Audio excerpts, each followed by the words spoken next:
बांसुरी भगवान श्री कृष्ण की प्रतीक है। बांसुरी बजाते भगवान श्री कृष्ण की छवि युगों युगों से भक्तों को मन मोह रही है। हालांकि बहुत कम लोग ये जानते हैं कि श्री कृष्ण को बांसुरी किसने दी थी। आज हम आपको इसके बारे में बताएंगे। भगवान विष्णु ने द्वापर युग में जब भगवान श्री कृष्ण के रूप में धरती पर अवतार लिया था। भगवान श्री कृष्ण को देखने के लिए देवी देवता अलग अलग भेष बदलकर धरती पर आने लगे, लेकिन ऐसे में भगवान शिव भी श्री कृष्ण से मिलने के लिए सोचने लगे, लेकिन उनके मन में सवाल उठा कि वह श्री कृष्ण के लिए ऐसा क्या उपहार लेकर जाएं तो उन्हें प्रिय लगे और जिसे वह अपने साथ भी रखे। शिव को ध्यान आया कि उनके पास ऋषि दधीची की महाशक्तिशाली हड्डी पड़ी है। फिर क्या था, शिव जी ने उस हड्डी को घिसकर एक सुंदर बांसुरी बना ली। इसके बाद भगवान शिव गोकुल पहुंचे और उन्होंने भगवान श्री कृष्ण से भेंट की। भगवान शिव ने ये बांसुरी श्री कृष्ण को भेंट में दी।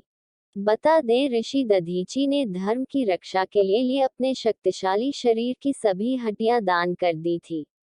भगवान विश्वकर्मा ने इन हड्डियों की मदद से ही 3 धनुष, पिनाक, गांडीव, शारंग का निर्माण किया था। विश्वकर्मा ने इंद्र के लिए व्रज का निर्माण भी ऋषि दधीची की हड्डियों की मदद से किया था। श्री कृष्ण की बांसुरी के 10 रहस्य जानकर रह जाएंगे दंग।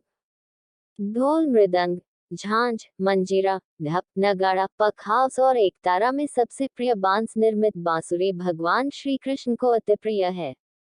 इसे वंशी, वेणु, वंशिका और मुरली भी कहते हैं। बांसुरी से निकलने वाला स्वर मन मस्तिष्क को शांति प्रदान करता है। जिस घर में बांसुरी रखी होती है वहां के लोगों में परस्पर तो बना रहता है, साथ ही सुख समृद्धि भी बनी रहती है। श्रीमद्भागवत पुराण में श्री कृष्ण की बांसुरी से जुड़ी कई कथाएं मिलती हैं। आओ श्री कृष्ण की बांसुरी और उसकी धुन के 10 रहस्य। 1.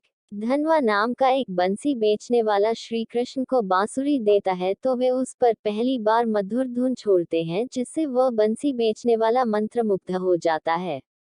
उसी समय से श्री कृष्ण बांसुरी बजने वाले बन जाते हैं। 2. उनकी बांसुरी की धुन पर गोपिकाएं और पूरा गोकुल बेसुध हो जाता था। 3. श्री कृष्ण ने पहली ही बार ऐसी बांसुरी बजाई कि सभी को ऐसा लगा जैसे ये बजाना कई जन्मों से सीख रखा है।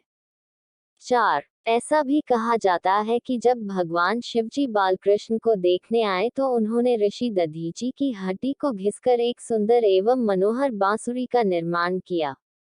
जब शिव जी भगवान श्री कृष्ण से मिलने गोकुल पहुंचे तो उन्होंने श्री कृष्ण को भेंट स्वरूप वह बंसी प्रदान की, उन्हें आशीर्वाद दिया। तभी से भगवान श्री कृष्ण उस बांसुरी को अपने पास रखते हैं। 5. श्री कृष्ण जब राधा और गोपियों को छोड़कर जा रहे थे तब उस रात महारास हुआ और उसमें उन्होंने ऐसी बांसुरी बजाई थी कि सभी गोपिकाएं बेसुध हो गई थी। कहते हैं कि इसके बाद श्री कृष्ण ने राधा को वह बांसुरी भेंट कर दी थी और राधा ने भी निशानी के तौर पर उन्हें अपने आंगन में गिरा मोरपंख उनके सिर पर बांध दिया था।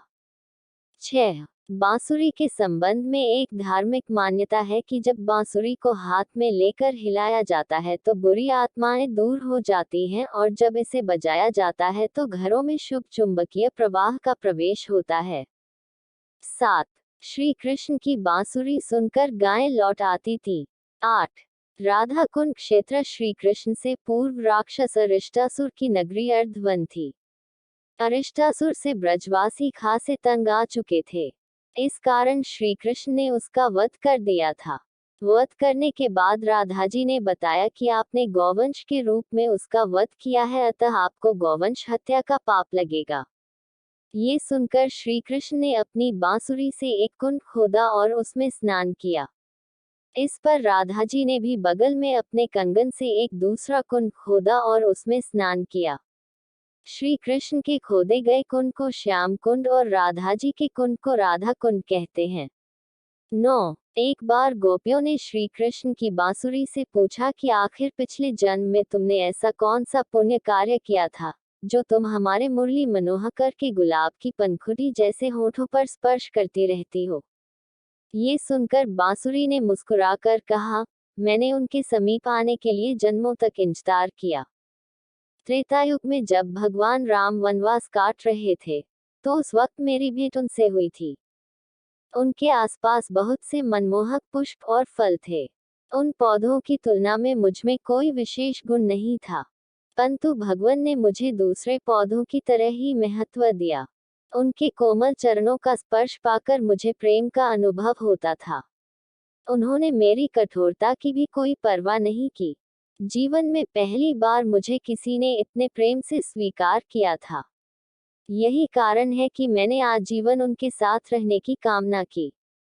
परंतु उस काल में वो अपनी मर्यादा से बंधे हुए थे, इसलिए उन्होंने मुझे द्वापर युग में अपने साथ रखने का वचन दिया।